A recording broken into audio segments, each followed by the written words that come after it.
बहुत पहले की बात है। एक गांव में एक सीधा साधा किसान रहा करता था। छोटा सा जमीन का टुकड़ा था उसके पास, वह भी सूखा हुआ। उसका गुजारा कठिनाई से चलता था। परिवार में काफी सारे सदस्य और धन का अभाव।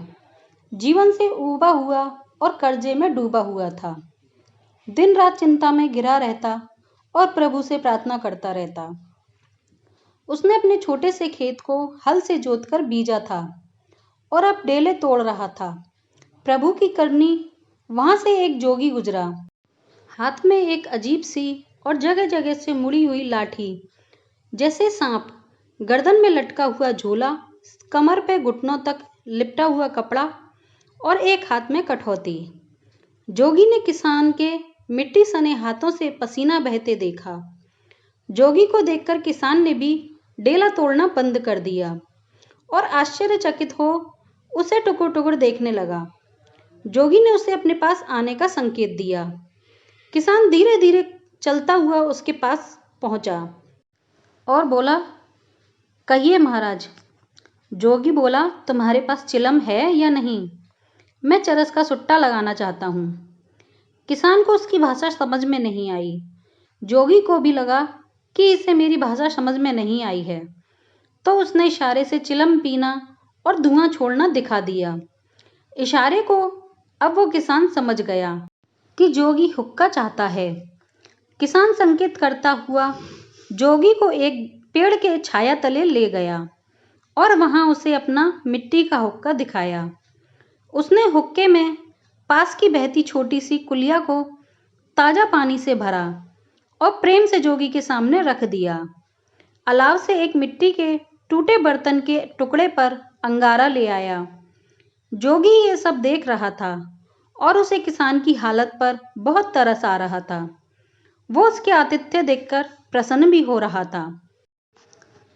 किसान ने जब जेब से एक तांबे का पैसा निकाला और चिलम के छेद में डाल दिया, क्योंकि चिलम का छेद बड़ा और खुला था।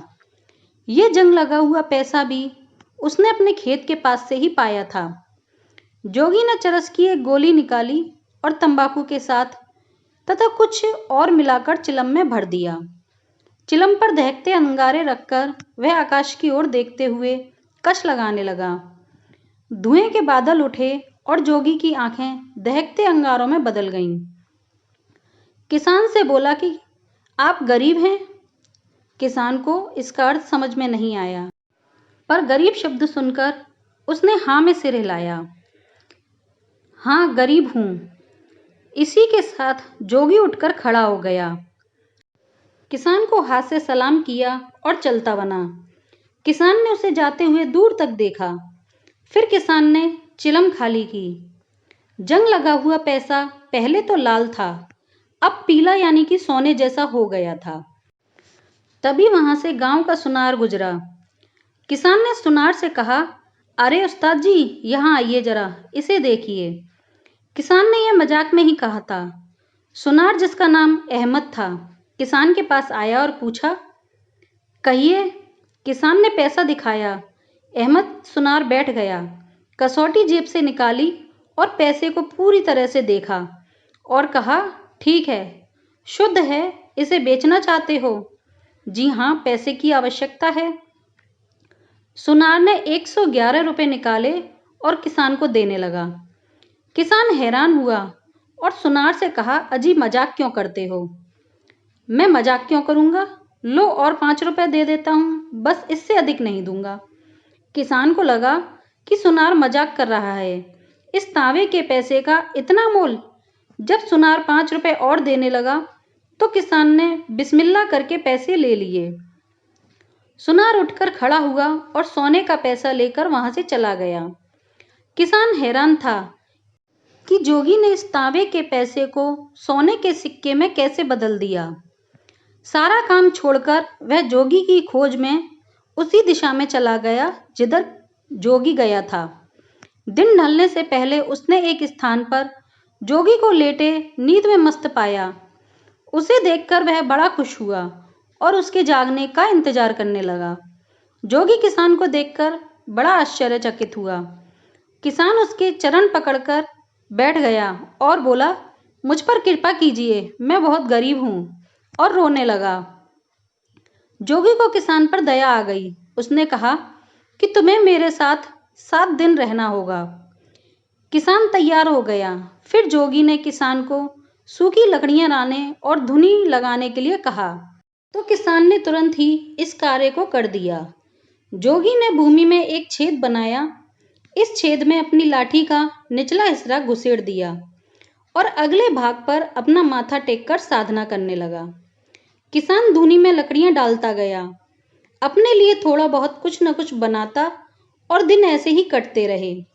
7वें दिन जोगी द्वारा बनाए गए छेद से एकदम से एक मोटी जलधारा निकली, जिससे आसपास की सारी जमीन पानी में डूब गई।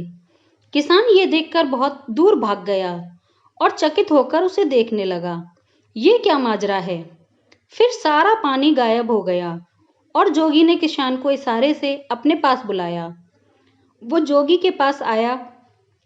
जोगी ने उसे एक गोल ठीकरा दिया और कहा, लो, ये तुम्हारे लिए मैं समुद्र से लाया हूँ।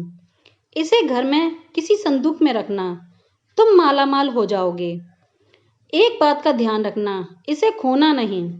जोगी के अच्छी तरह समझाने पर भी किसान ने वह ठीकरा अपनी जेब में रख लिया और जोगी से विदा लेकर घर की तरफ चल दिया। मील 2 मील चलने के बाद उसे एक पीर साहब दिखे। किसान को ख्याल आया कि क्यों ना मैं इस ठीकरा को पीर साहब को दिखा दूं। उन्हें शायद ज्ञान होगा कि इस ठीकरा के रखने से मेरा कल्याण होगा या नहीं। ठीकरा पीर साहब को दिखाकर उसे प्राप्त करने का सारा किस्सा भी उसने सुनाया। पीर साहब समझ गए कि इस ठीकरा में कुछ शक्ति है और किसान से कहने लगा कि इसे एक रात के लिए मेरे यहाँ रख दो, मैं इसे अभिमंत्रित कर दूंगा। किसान बहुत नादान था और पीर के कहने में आ गया। वह मुल्ला किसान का ही पड़ोसी था। घर पहुंचकर किसान ने अपनी पत्नी को सारी कहानी सुनाई। एक दिन बीत जाने पर किसान पीर के पास ठीकरा लेने पहुंचा। पीर मुकर गया और उल्टे उससे कहने लगा कि तुम बकवास करते हो। किसान ने बहुत कहा और चिल्लाया, पर उसकी किसी ने एक न सुनी। लोगों ने उससे कहा कि तुम पागल हो गए हो। वो बहुत पछताया और परेशान हुआ। सोच विचार के बाद वो फिर से जोगी की खोज में निकल पड़ा। पूरे 1 दिन की खोज के बाद उसे वह जोगी मिल गया और रोते रोते उसने सारी दास्तान सुना दी। किसान ने जोगी के पैर पकड़ लिए और बहुत ज्यादा अनुनय विनय करने लगा। जोगी मन ही मन कहने लगा कि ये किसान तो बड़ा, ठीकरा किसी और के हाथ में दे दिया। विवश होकर जोगी ने किसान से तुरंत आग जलाने को कहा। जोगी ने आग में अपना पूरा चिमटा लाल सुर्ख कर दिया और पूरी शक्ति से उसे जमीन में गाड़ दिया। चिमटे के गिरते ही पीर जोगी के पास धड़ाम से आ गिरा। जोगी ने उससे कहा, अरे कमीने, तूने इस सीधे साधे इंसान को क्यों लूट लिया? यह बेचारा गरीब अभावग्रस्त है। पीर पर जैसे वज्रपात हो गया और वह लाहौल विला पड़ने लगा। जेब से ठीकरा निकालकर दे दिया और बाल बाल बच गया। किसान ने अपना ठीकरा लिया और जोगी से विदा लेकर चल दिया। पीर को दंड मिला कि वह पूरे 1 महीने तक जंगल में अलाव जलाएगा और सूखी लकड़ियां इकट्ठी करके लेकर आएगा, तभी उसकी जान बख्श दी जाएगी। किसान 1 महीने में ही अपने क्षेत्र का बड़ा व्यापारी बन गया। मुल्ला जब लौटा तो हैरान रह गया और पछताया।